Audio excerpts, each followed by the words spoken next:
Good morning, good afternoon, good day, everybody. Welcome to today's webinar.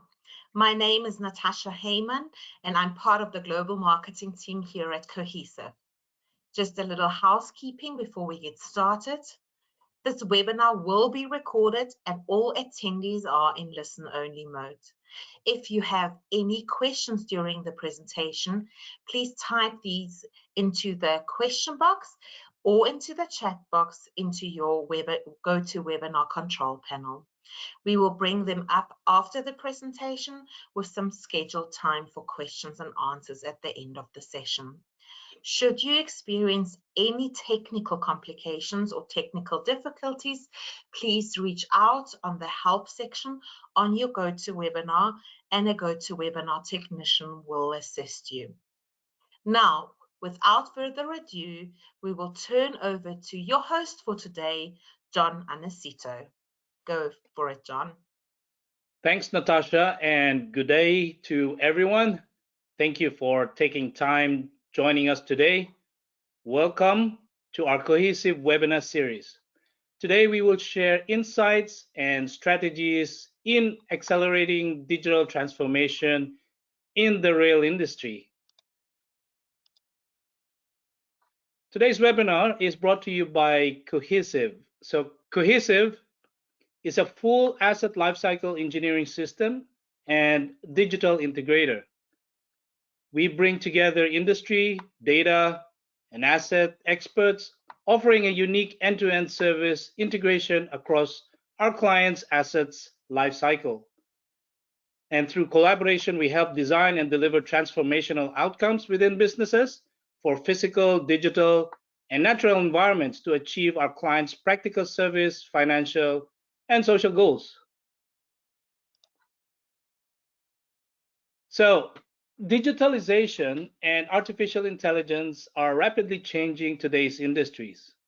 IDC research predicts significant growth impact in infrastructure innovation driven by digital and AI innovations.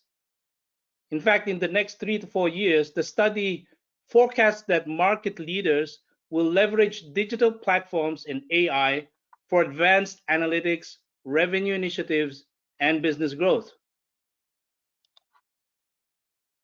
Today's agenda will cover these two timely relevant topics, starting off with digital strategies reshaping rail aspirations. We will then talk about artificial intelligence, machine learning, and MAS capabilities, which is Maximo Application Suites in the rail operations. We will then have a Q&A session, and we will end up closing remarks. Ladies and gentlemen, my name is John Aniceto, and I'm your host for today's webinar. Please allow me to introduce to you our speakers. Our first speaker is Andy Stevens, our Senior Account Manager in the Transportation in EMEA. Andy is a transportation specialist with fervent dedication to shaping the future in rail industry.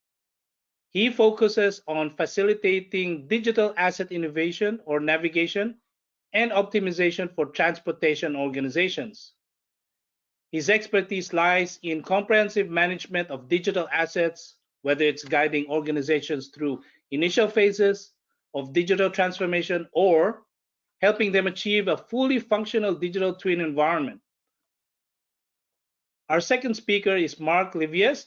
He is our principal consultant at Cohesive. Mark is a seasoned management consultant in the work field of asset and service management.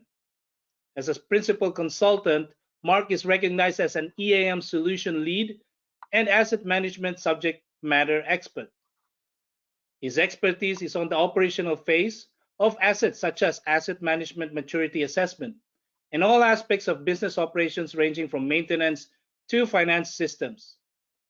So without further ado, I would like to hand over to you, Andy.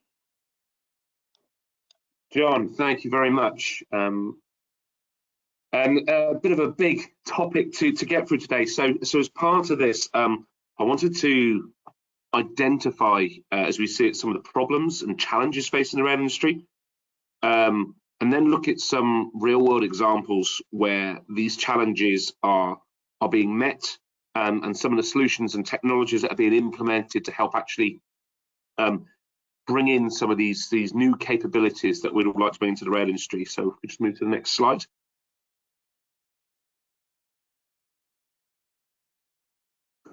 So the rail industry is facing, and this is by no means an exhaustive list, but the rail industry is facing a number of pressures, both from an external factors and from an internal.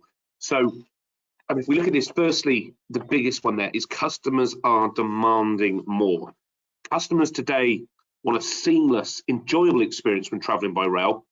They want the booking process, comfortable journeys, flexibility to adjust to their plans. They don't want a timetable and a way of moving around that's just set by the industry. They want something that meets what they require.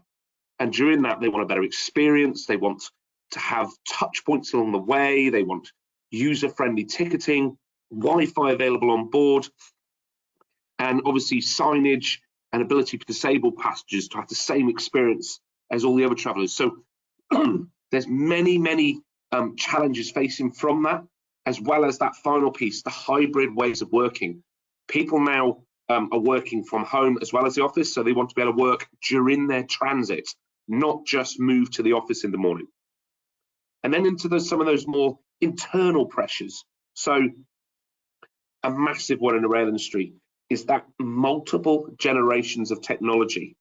We'd love to all be at the same level of tech, but unfortunately we have a number of legacy systems which all mix together, which have a different type of data, different frequencies of data, and these all require very careful planning in order to invest and modernize and create the capabilities and resources that we all want. There's also much greater demand on assets, as that demand for rolling stock at different times of the day. Balancing the maintenance needs with service demands is absolutely crucial for ensuring those safe and reliable operations. Proactive asset management strategies, including predictive maintenance and optimized scheduling, help extend the lifestyle of assets and minimize disruptions to the service. There's also challenges around possessions, with those maintenance windows being forever reduced by the fact that people want more flexible train times. More flexible train times, it normally means shorter chance to actually go into the track and work. So innovative scheduling solutions and predictive maintenance can help optimize some of that possession planning and minimize that downtime. The industry has always traditionally had vast volumes of data in silos. The rail industry has never been short of data. What we tend to be short of is information.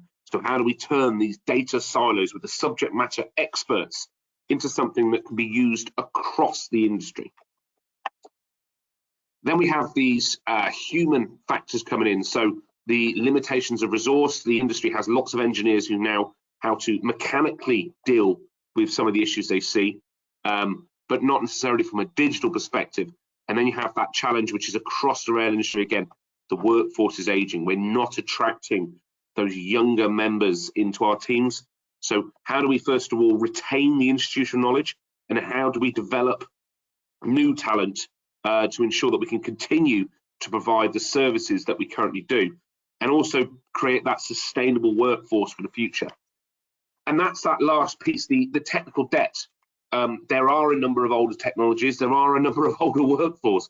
How do we address that to technical debt through a strategic approach that addresses both the short-term fixes and the long-term investments that are going to be needed to modernize? If we can move on to the next slide, please.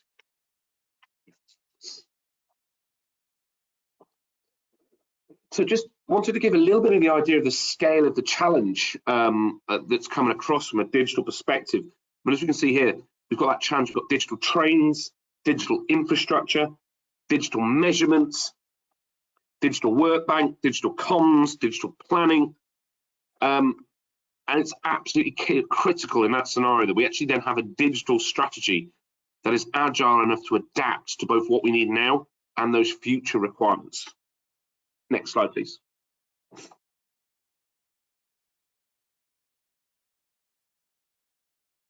So firstly, just wanted a quick idea here of what has the industry been doing. Well, the rail industry has clearly been running, but the way it's been doing it actually is by doing what the industry does best, of having some very good expertise dealing with the problem that's facing them, not necessarily stepping back and looking at the wider problem across their organization or across the sector. So those subject matter experts, those engineering teams, they've been dealing with the challenges very, very effectively in front of them. But because they're so busy with that BAU, so business as usual, it means at times they're not able to step back and understand what is the bigger challenge they're facing. And the data pointers we've already made, what the industry has done is these huge data warehouses where we're collecting and collating, but we're not necessarily making sense of what's happening here. And actually some of what Mark is talking about later on in the AI space may well actually address some of those challenges. Next slide, please.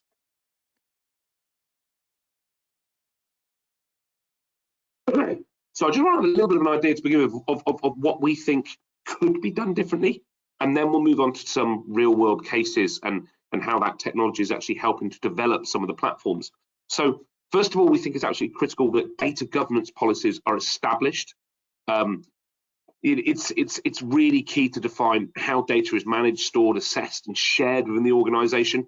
And it's critical to try and do that as soon as possible.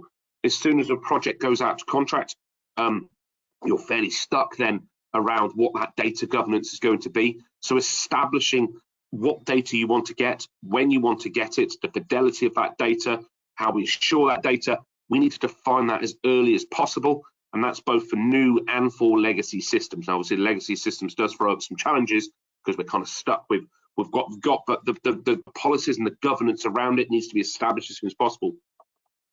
And then the integrated software and platforms. So how can we facilitate seamless data sharing and communication? And that needs to be absolutely central. So let's not just buy products, let's not just buy software, let's look at how that impacts other parts of our rail organization so that we create something that can be shared by all, not just a specialist system procured by a particular function within the organization, which brings you into that cross-functional collaboration. So if the maintenance team need a particular workflow or particular data, what other teams potentially have those data sources, and who else might need it, so that we actually address the problem on a cross-functional basis rather than looking at it from a single silo type solution.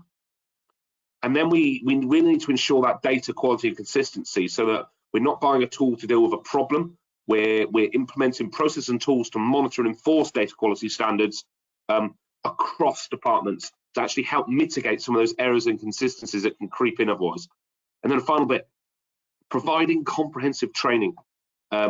We've got to not see the organization as individual departments, offering those training programs as educational resources, introducing the platforms that enable non-expert users to be able to access and see large, broad data sets and how those can affect what they do in their role. If you can move to the next slide, please.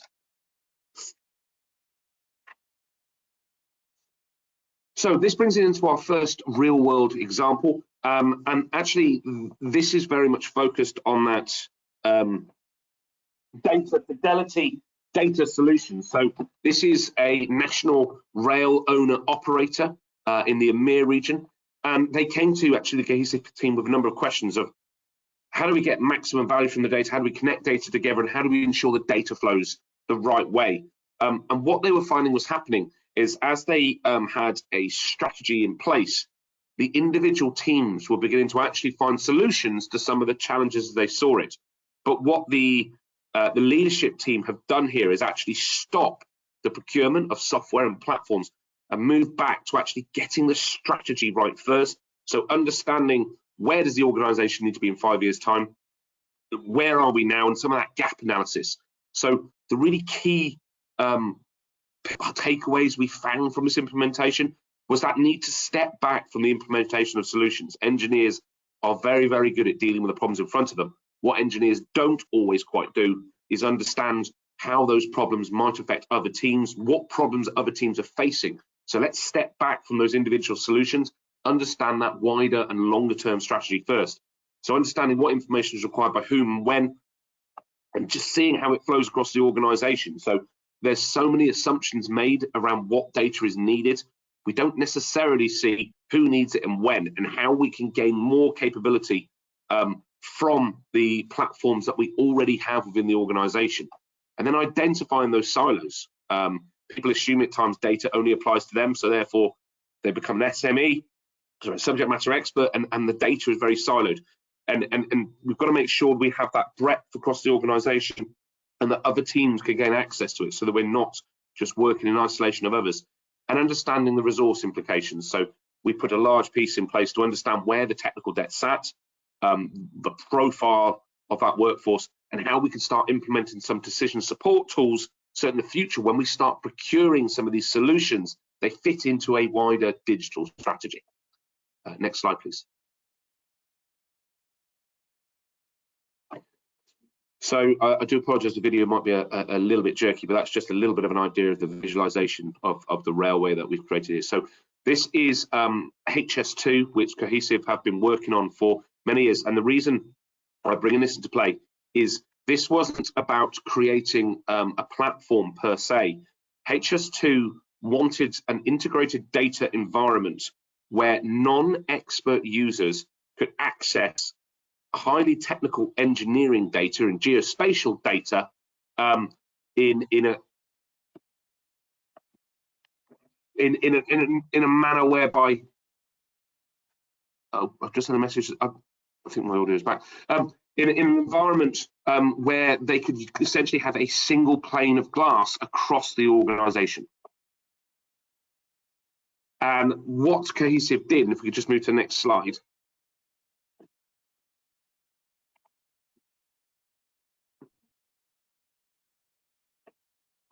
Oh, can we go to the next slide, please?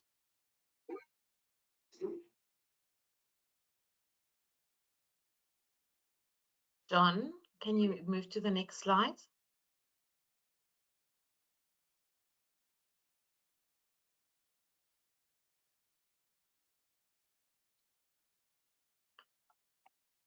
Let me just check to Andy, apologies, to see what the problem here is. There we are. Brilliant. Yeah. All right, I'll move on. So this is a visualization. So this is an image representation of the visualization hub that Cohesive have built for HS2. And if you do excuse me, it's quite a busy slide here. So essentially what you have is on the left-hand side, the JVs for the building of HS2 had a number of contractual requirements, both around the assets they need to make, but also the data assets that they need to bring in.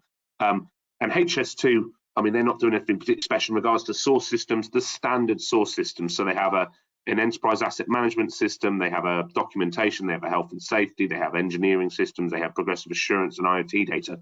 So the data falls into those standardized rail systems per se in a fairly normal manner, and you still have your subject matter experts who operate. The bit that then HS2 have done differently is then they have this visualization hub, which in essence is a master data and reference and a number of rules. So on a 24-hourly basis, data is extracted from those source systems into this visualization hub.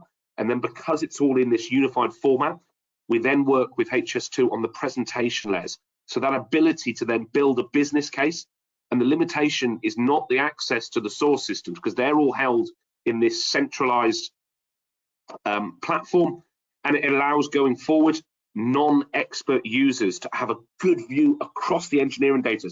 And when you have these cross-functional team meetings, the visualization hub is how these are held.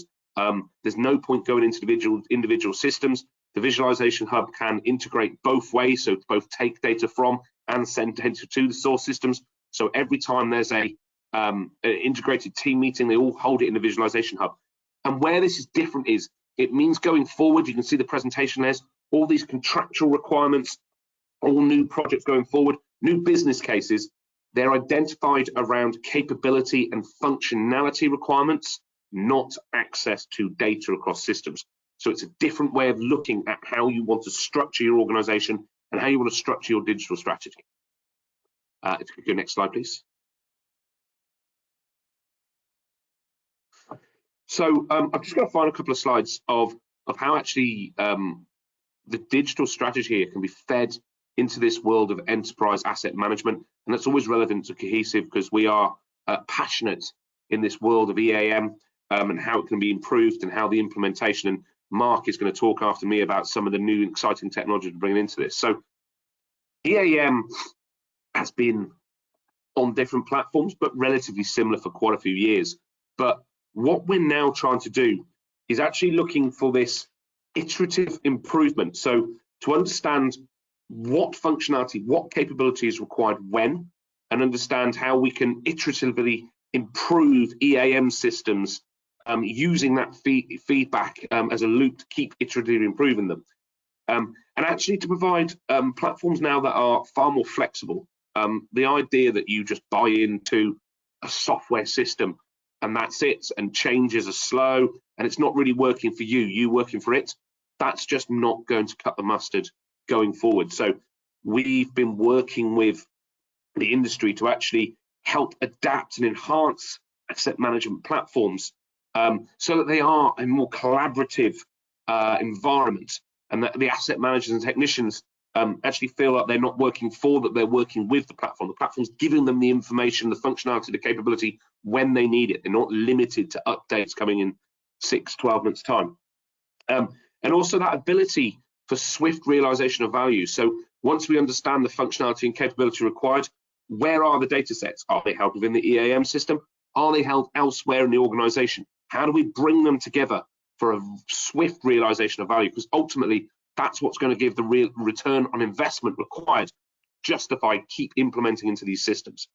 And having a far more user-centric design. So understanding what the different users want, how do they want to interact with the workbank, how do they want to work with the reliability data, and through that, actually adapting the way the system operates. And this allows for an early identification and mitigation of problems, and ensuring that EAM system has a very, very rapid implementation.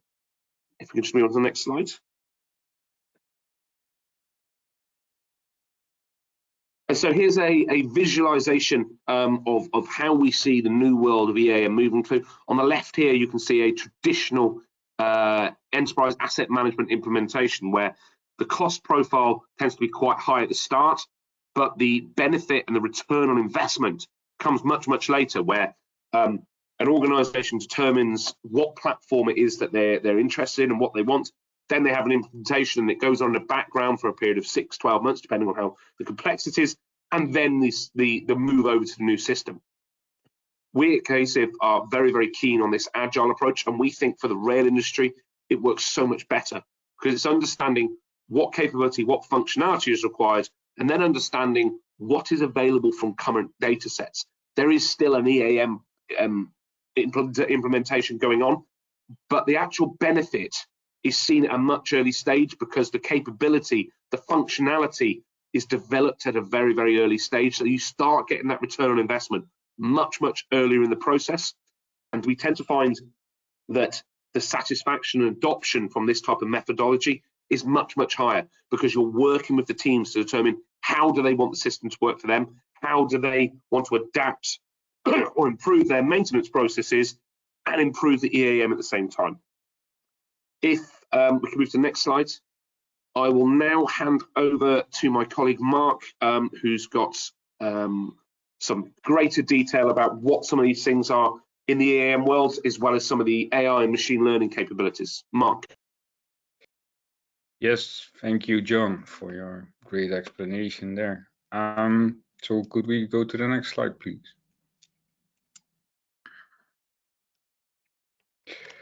Yeah, so what I'll continue to delve into is the AI and machine learning as an introduction to the concept. We've all heard about it, but yeah, what does it actually mean? What does it entail?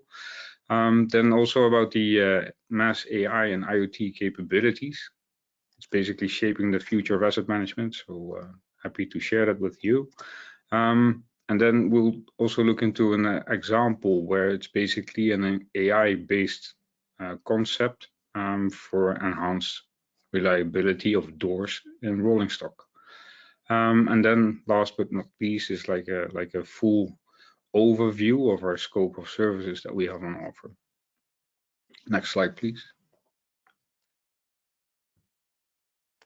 So artificial intelligence. We're currently looking at the hype cycle as published by Gartner, a big research company. Basically, what this graph tells us is that there's many initiatives, and they are in different stages in their life cycle. Life cycle being the majority of that AI initiative. We see that at first the innovation trigger, then there's a whole lot of expectations to come out of it. And typically, as with all innovations, there's an increased expectation that needs to be moderated at some point in time because you have new insights. So that's what that will tell us. So at first it will be very promising, and then later on it becomes more realistic, more established, but also more certain what it can do. So then we'll move through that cycle. And as with all initiatives, it will take time to get there. So it's not like we have a magic key for you and say, well, hey, enable AI and tomorrow you have benefits from it. No, it will take time to get there. Next slide, please. So to dive into the concepts of AI and machine learning.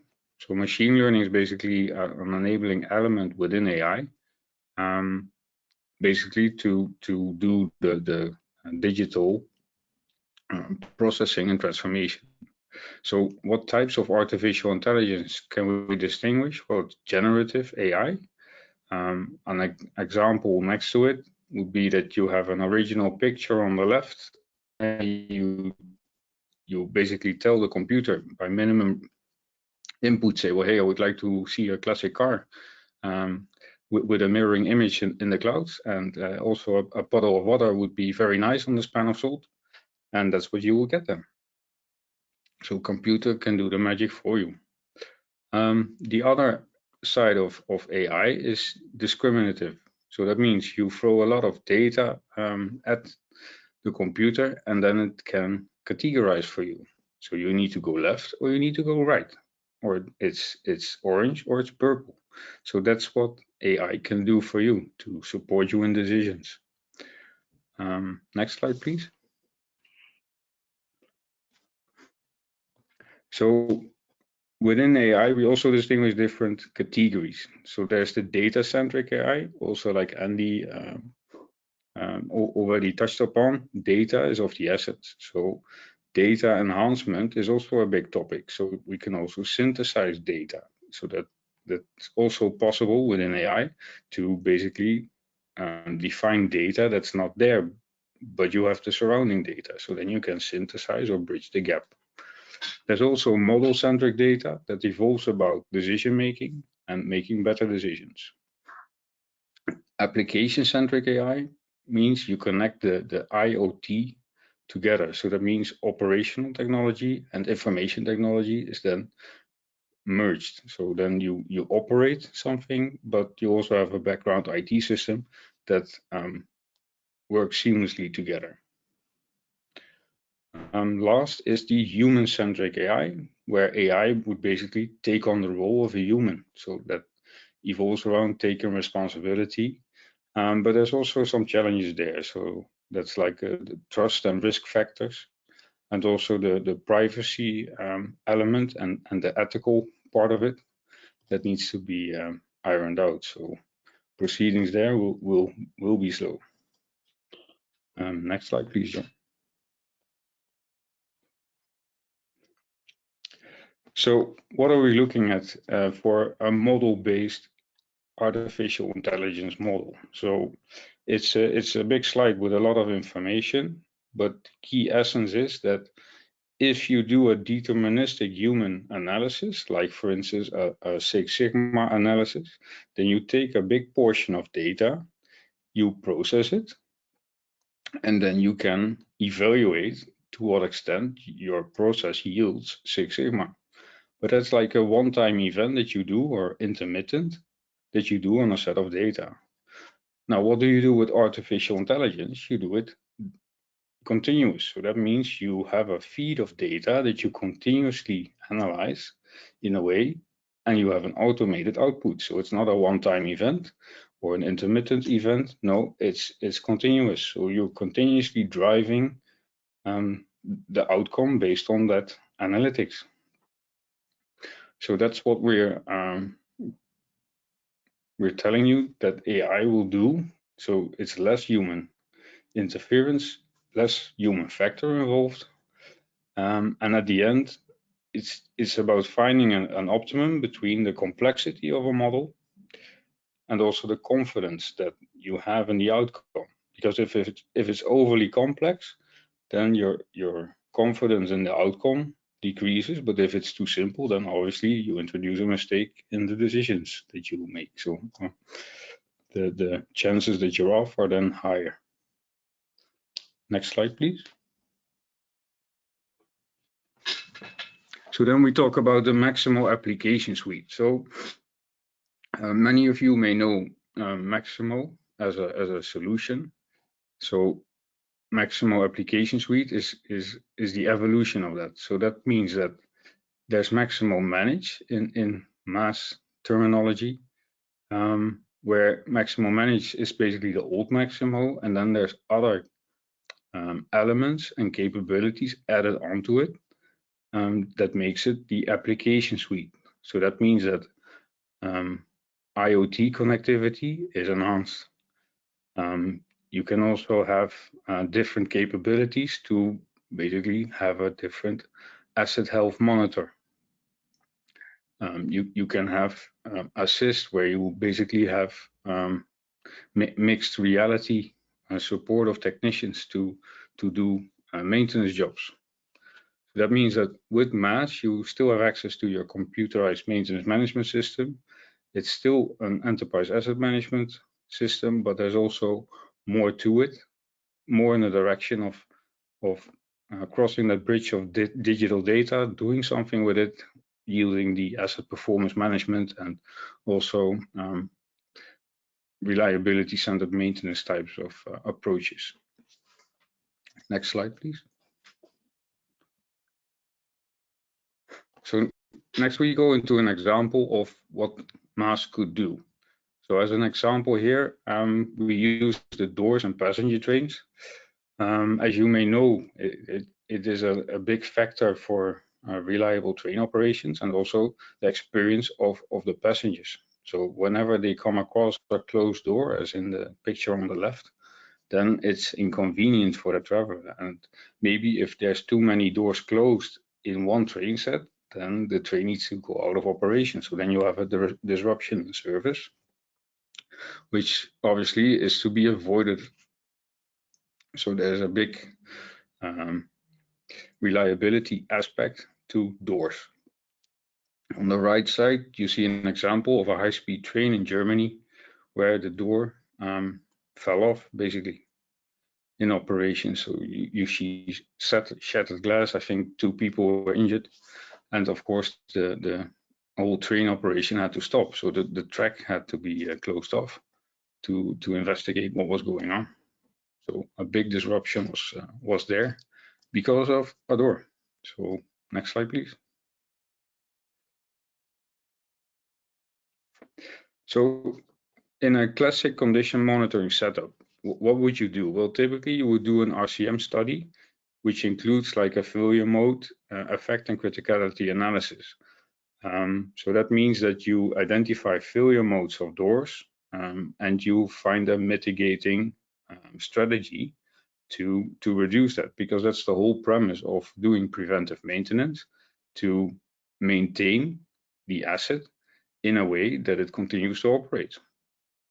So that means that if you have identified a failure mode where the door will fail to operate, well, then you need to find a strategy to have an indication on when to do maintenance. So for instance, that study could yield that you find that the door closing time, so the time it takes for the door to close, as reported by the onboard computer of the train, is then a meter where you drive your maintenance on. So that means that if your door closing time takes too long, well, then it needs maintenance.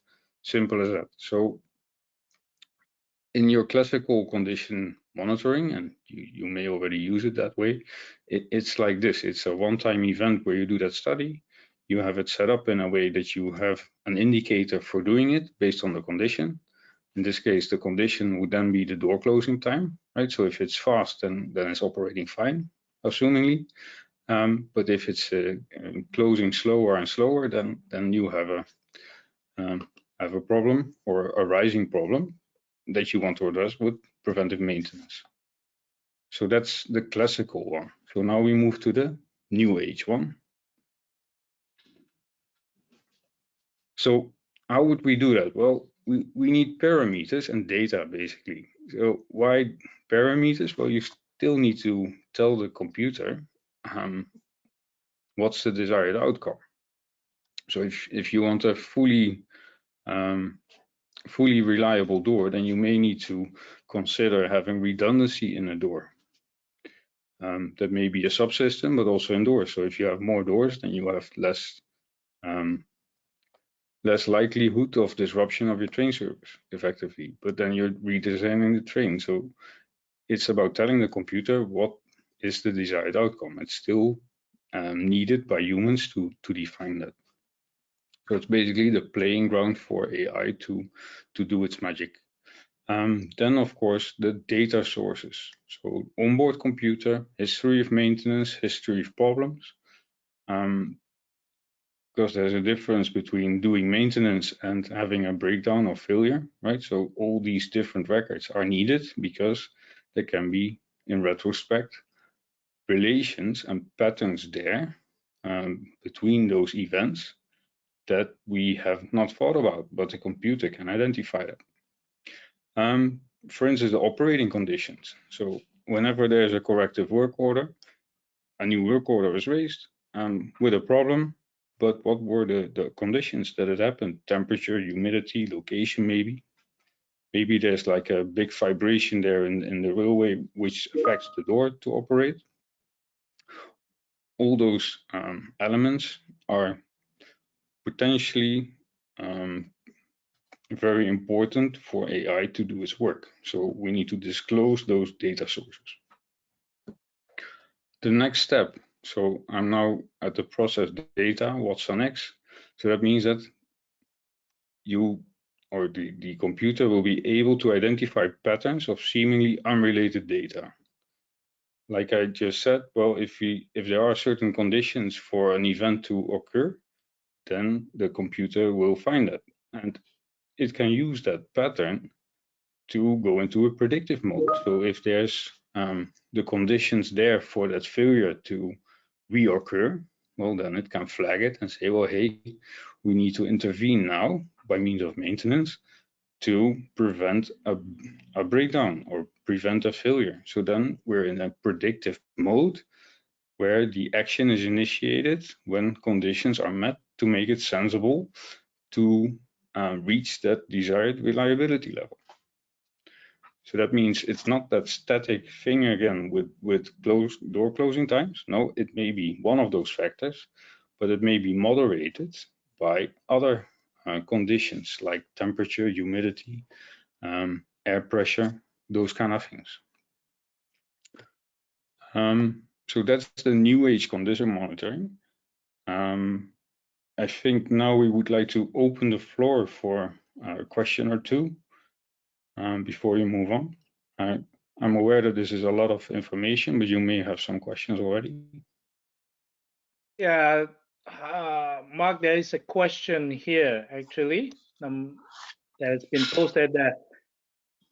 Let me read it to you. How configuration management is applied to this tool and how change control is managed within it? So the question is about configuration management, how it is applied, okay, and how it's managed. Well, the configuration management as such it is an entity that needs to be disclosed for use in this concept, but configuration management is a process in itself, right? So if you let's say that passenger train operations is a mission. you need to define your mission, that you say, okay, I go with this train, it's this long, it has this many carriages. That's a form of configuration management. So you set yourself up for a mission. Of course, you need to feed in all that information accurately for AI to use it. Otherwise, you have a false indicator, right? So configuration management is key. The information needs to be embedded in AI or used or injected in AI to be useful, and it needs to be accurate. But configuration management as such is a process in itself. Yeah, I have another question here about the new age. What is the biggest challenge in implementing new age condition monitoring with regards to your example? That's a good one. Yeah, so it's asking a typical risk-averse industry to rely on new and unproven approach, right? So typically, if you want to reach something or achieve something in real industry, it needs to be a proven technology. And of course, that's not the case yet with AI. It hasn't reached that maturity yet. So risk-averse and overcoming that fear of the unknown, that would be a challenge. And then there's also the challenge of accessing data. So typically, some data is proprietary and it's not shared like that. So there needs to be discussed a win-win situation with, for instance, the manufacturer of the train to disclose that that onboard computer information, to have it inside your Watson X data lake to process. And also it's the volume of that. So that also needs to be considered. So if you have the data on the train and you would need to have it on the wayside, well, yeah, that's still a continuous data stream, which can be quite voluminous. So those would be the biggest challenges that I identify. Yeah, okay, Mark, that was the other question. So you can move on. Thank you. Okay, thank you. Next slide, please. Then.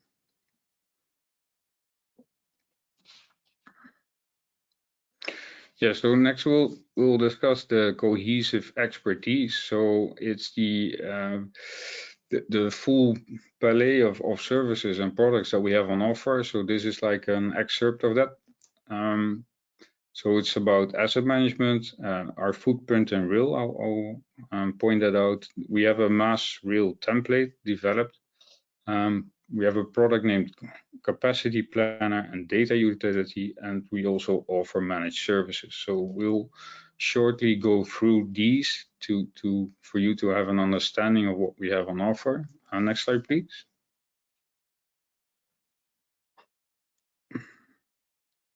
So ISO 55000 or ISO 55001 to be more specific, it's a customer journey that we offer. We support clients in their journey towards certification. So what does it mean? Well, it's basically the abstract layer of managing assets. So where Andy stressed the importance of data and who will get it, this is to organize yourself to have that data and decision racing metrics in place in a way that you manage your operational life cycle on the right end with that infinity loop.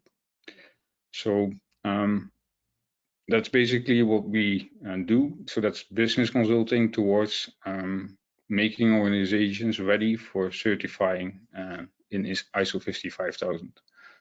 Next slide, please.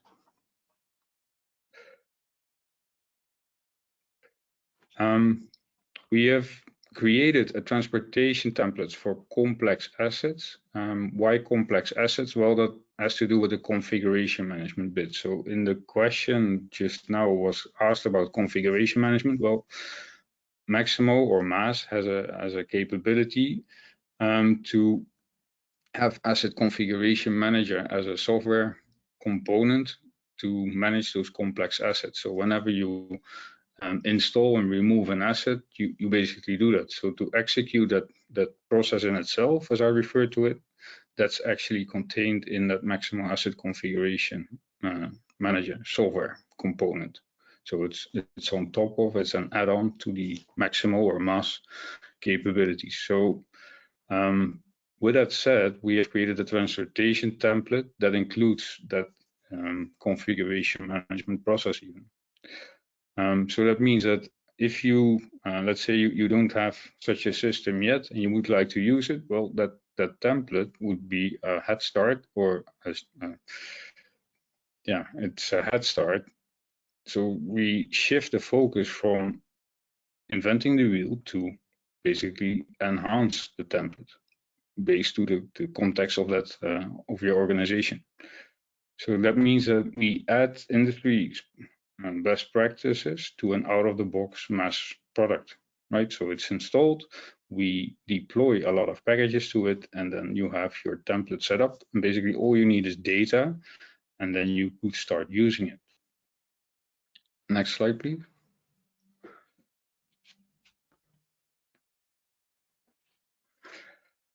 So what does it entail? Well, it's a set of processes. So we have defined processes with certain rules. Then it's a configured application suite, right? So to support the processes, the IT system is configured as such to support or execute those processes. And then we also have defined user scenarios. So that means that it can be either used for familiarizing and also to verify whether that process would work in your organizational context. Next slide, please.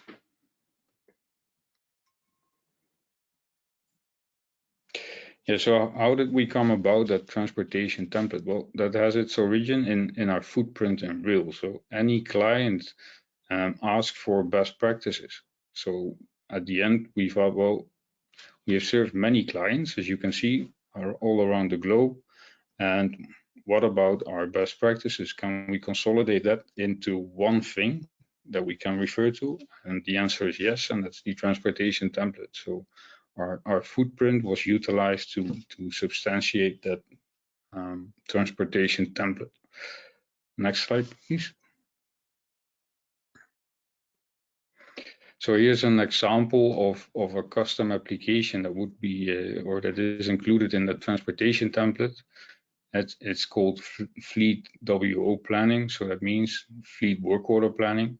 What does it mean? Well, you have a train operating schedule, and the dynamic of rolling stock maintenance is that the work travels with the train. So then if you have your operational schedule, then you can create automatically or by hand, depending on the integration, based on that operational schedule, you know its arrival location and time, and also how long it will stay at that time. So then associated work orders can be planned as such. So you can select your scope of work for a maintenance depot visit. So this application is meant to use that arrival and departure time of your train operating schedule and basically see what you can do within the time window, and then proceed with those work orders as selected scope. Next slide, please.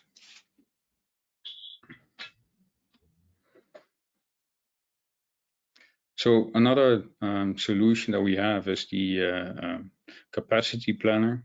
So that's a solution integrated with Maximo. So it uses Maximo data and other sources to basically allocate work to locations, but also can do a bit of forecasting. So it is a solution for real rolling stock to manage the business dynamics, basically, right? So a train is operation, there's a problem, where will we do it? Which location has availability? Which location is capable of doing that work?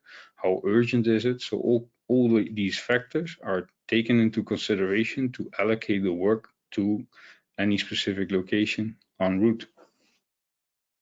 Next slide, please. So the capacity planner has a few applications or views. that would be used. So you have a view on the fleet. Where is it at? What's its current operating status? Maintenance priority calculation parameters can be set up and then used as such, right? So you also have a dashboard then of what's cooking, what needs to be addressed first. Service dispatching, you have monitoring of any new requests created. So it's an add-on suite where Maximo itself is, let's say, not that much developed to use those different data sources in an operating environment, right? So it's crossing the bridge of IT and OT to marry the two and feed from Maximo data as well as feeding it into Maximo, because at the end work orders need to be executed, and of course that's done within Maximo, or Maximo Managed as it's referred to nowadays. Can we go to the next slide, please? Another tool that we have is the cohesive data utility. Well, what's that? Well, on the left side, you can see your current Maximo production system, which could be a lower version or a different version. And then there's on the right side a new one. So what does the cohesive data utility do? Well, it connects the two environments. So that means that you have, let's say, continuous syncing from the old system to the new one. So effectively, you can do a cutover with no downtime because there's no migration activities left that take time.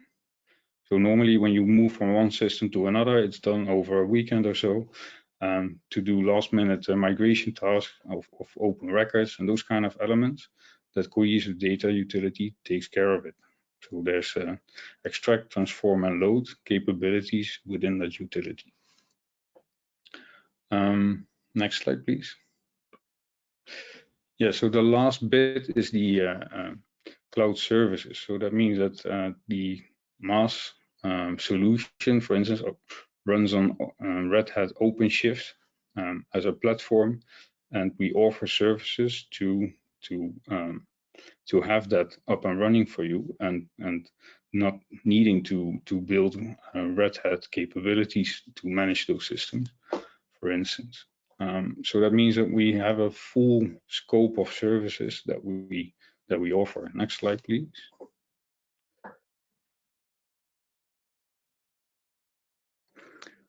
John, next slide, please.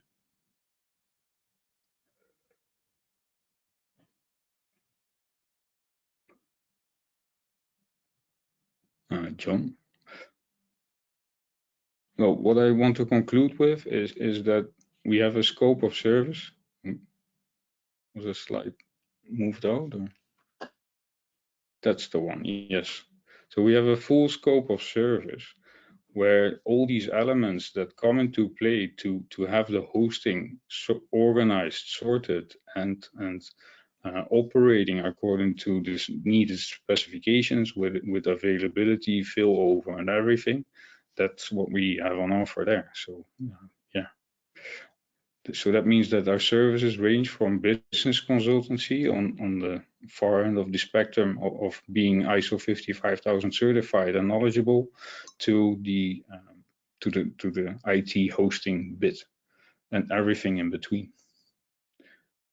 So that would be the end of my my presentation. I think now we move to a question and answer bit. Yeah. Thank you, Andy and Mark, for the insightful presentation. At this stage, we have quite a number of questions, but let's see if we can make it on time.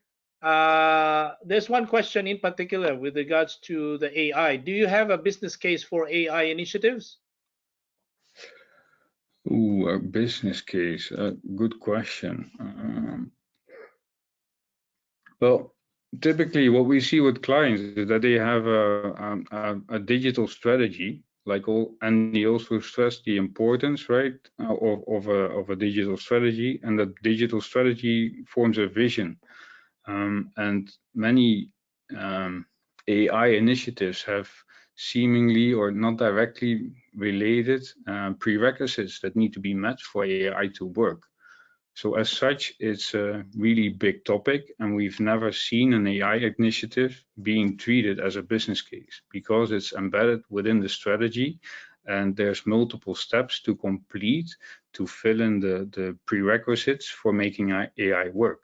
So the AI itself may be a server needed with computing power, some connectivity, that's it. But the core data to get it in, it's not just used for AI, so it's not attributed to a business case. So in that sense, we've never seen AI being treated as a business case. Mark, Okay, there's actually one, if I may, that I was discussing with a rail operator actually earlier in this week, where they're looking at utilizing large language models and then training agents to actually develop some of their maintenance and reliability proposition going forward. There's obviously quite a lot of work in training those models, but the point is, I think some of the forward-thinking operators are really at that stage now where they're beginning to see how different types of AI may be able to augment resource within their organization, not replace, augment. very good. Yeah, I think I have one last question. There's a couple of those, but we're going to run out of time, but we will share the questions later and address it by email. One last question for Andy. In HS2, as you mentioned, you shared some information. What are the top quantifiable benefits or outcome in implementing the Visual Hub? So, I mean, the absolute biggest business case benefit has been the ability for the collaborative team meetings to sit down and everybody have that same version of the truth. Because of the way the visualization hub works, where engineering drawings, engineering data, data from contractors, health and safety data, progressive assurance, all of that is updated on we have it built to a 24-hourly process. It could be as frequent as you'd like. It's all updated. And because that means the teams are all working on that same version of the truth, when you have a meeting, there's not that issue working out, are we all working on the same drawings? Do we have the same information about that? That is a given. And so the workflow just occurs. You don't have to spend that time going back to the individual source systems with expertise in those individual source systems to understand, does everybody have the same access here? This ability to have a non-expert user within the platform having the same access to highly technical engineering data has been a massive business case, and the organization has enabled them to work completely different with complex data. Very good. Thank you, Andy, for that.